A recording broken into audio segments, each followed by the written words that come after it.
In the field of astronomy, in 1973, there were a couple of scientists who got the Nobel Prize.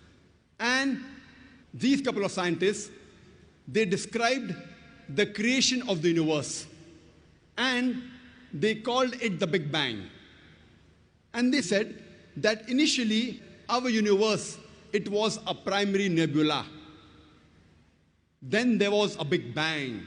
There was a secondary separation, which gave rise to galaxies, the stars, the planets, the sun, the moon, and the earth on which we live. This they call as the Big Bang. The glorious Quran mentions this in a nutshell 1400 years ago in Surah Anbiya, chapter number 21, verse number 30, the ayah I started my talk with. And it says, Avalam yara lazina kafaru.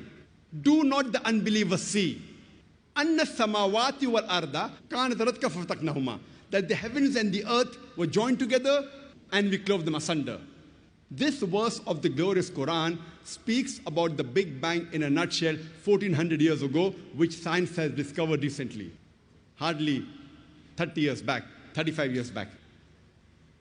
The glorious Quran says in Surah Fussilat, chapter number 41, verse number 11, moreover, he comprehended in his design the sky when it was smoke, and said to it, and the earth, come ye together willingly or unwillingly, and they said, we come in willing obedience.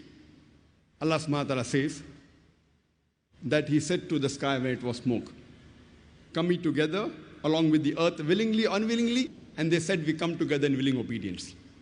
Today the scientists, they tell us that initially the celestial matter of the universe, it was in the form of gas.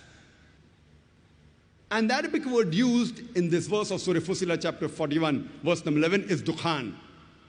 Dukhan does not merely mean gas, it specifically means smoke.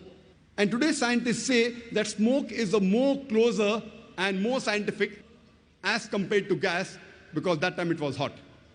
Imagine, the Quran mentions 1400 years ago, which we discovered recently, that the initial celestial matter of the universe, it was in the form of smoke.